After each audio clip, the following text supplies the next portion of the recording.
Okay, so we finally have a update, 1.02.1, I believe it's called, and this is supposedly to solve a number of issues, including the number of assets streamed in a loading zone, like how much is loading all at once. Now you see this enemy right up here. He, in my previous testing, triggered massive frame rate stutters, almost to the point of an actual, like, 1-second freeze on all four of my graphics cards. I tested a GTX 1060, RX 6600, the RTX 3080, 12GB I'm using in this video, and my RX 6800 XT. So the question now is, are we going to get better frame rates as we approach this loading zone and this tree sentinel enemy? And I should also show you guys what settings we're using as we test this out. So this is the maximum settings, and we are at 4K. Again, this is the RTX 3080 12GB, which actually performs better than a 10GB version. It has more CUDA cores. It's closer to a 3080 Ti. So right here is where on the previous build I would... yeah, right there. You saw the frame rate stutter. We dropped to about 46. So I've got to say, this is clearly still a loading zone. There's still some kind of asset load happening here. But that doesn't feel quite as bad. So I will definitely say that the problem is not solved, but the problem might be better. At least if you compare this to my previous video, I think you would agree that we're seeing far few stutters in this combat. Now, speaking of the combat, my character literally just made it out of the little intro zone out here into the open world, so that's my excuse for the "you died" there. I'm not prepared at all for that tree sentinel fight.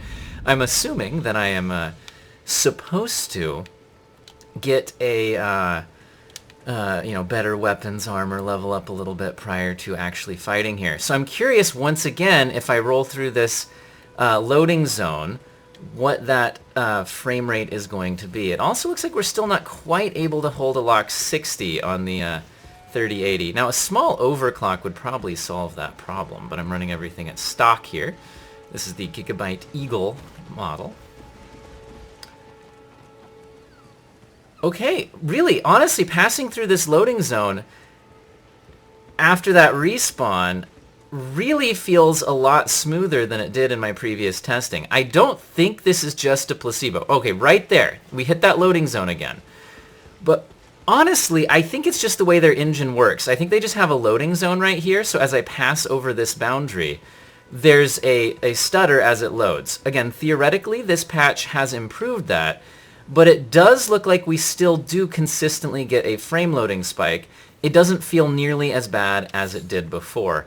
Honestly, I could excuse a small loading stutter. It would be nice if they had an engine to the point where they didn't have that at all. I think it's just unfortunate that I think should be more thoughtful about their enemy placement. They should not place a large enemy, like a boss battle type encounter, at exactly the point in between loading zone transitions.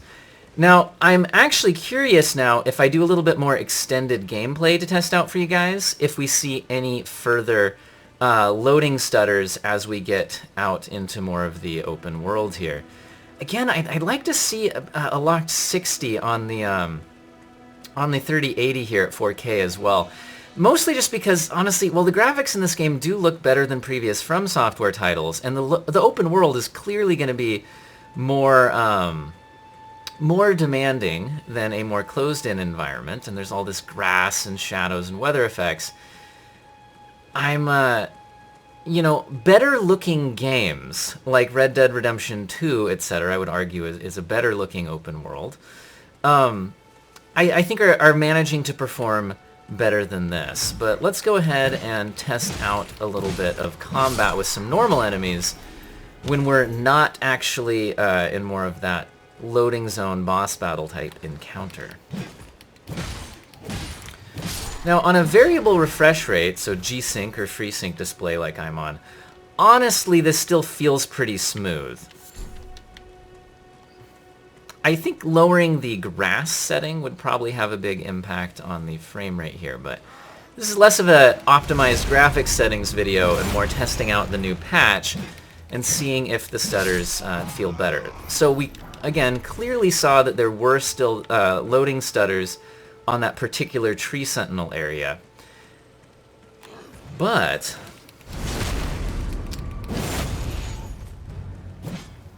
you know, other than that, if you look at the frame time graph, right? The frame time graph, by the way, for you guys is going to be the best way to tell if the stutters are happening.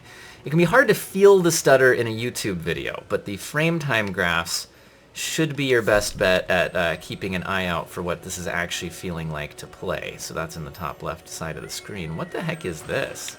Is that an enemy? I've not actually played this game much. I was almost finished with God of War when this game launched. So I just finished God of War last night, actually. Is that a beetle pushing a ball? Teardrop scarabs. Okay. Ah, I see. So this is how I upgrade my flask. Well, that's good stuff. Okay, looks like we have a bit of an enemy encampment here. Holding around 60 FPS here. Let's see what happens as we actually get into the encampment a bit. Oh wait, dodge roll is a different button than it was in God of War. Okay, I gotta get used to the new controls for the different game. Again, pressed the wrong button. I hit jump instead of dodge roll. Oh, don't judge me, guys. I promise at one point in my life I can play Dark Souls. It is my favorite series of games. I mean, all of the From Software Souls-like titles are.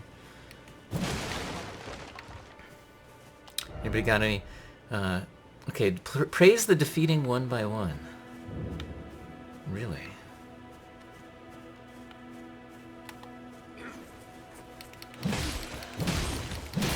I shouldn't just take them all on at once at the same time.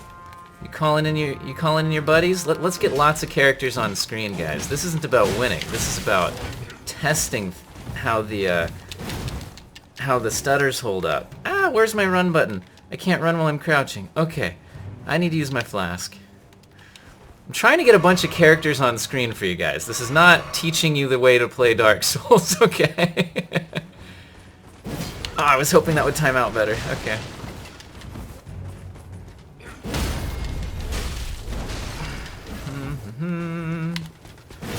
Oh, that's a big guy. That's a big guy. Well, the combat here actually feels pretty smooth, which is nice. It really does seem to be that tree sentinel as one of the major triggers. I was hoping I had enough time to charge up my power attack. Out of flasks. This is it, guys. The end is near.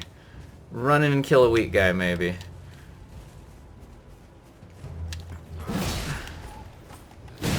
Ah, I thought I had enough time. I don't have my timings figured out yet. Okay. Okay. Big guy coming in. Let's run and kill a weak guy. Wait, we have jumping in this game, right? Jump attack! Ah! Dodge roll. Dodge roll. Okay, shields are cheating. Has anybody ever told these guys that shields are cheating? Okay, lure this one out in front. Run in. Jump. Attack! Oh, I missed. Okay. Got him. Oh no! I didn't get him. Okay, okay. We gotta play this out for the rest of the video, right? Do you guys think I win? Place bets. Don't look at how much time's left in the video. Got him. Alright, I don't know about this big guy. Oh, no flask. I tried. Alright, do you think a run and jump attack will do the trick? I don't. Oh, there it is, guys. He defeated me. We gave it a good shot. Honestly, things felt pretty smooth other than that tree sentinel fight. So I do think that this was a bit of an improvement, but obviously didn't completely solve the stutters on that loading area by the tree sentinel. I hope all of you have an excellent day.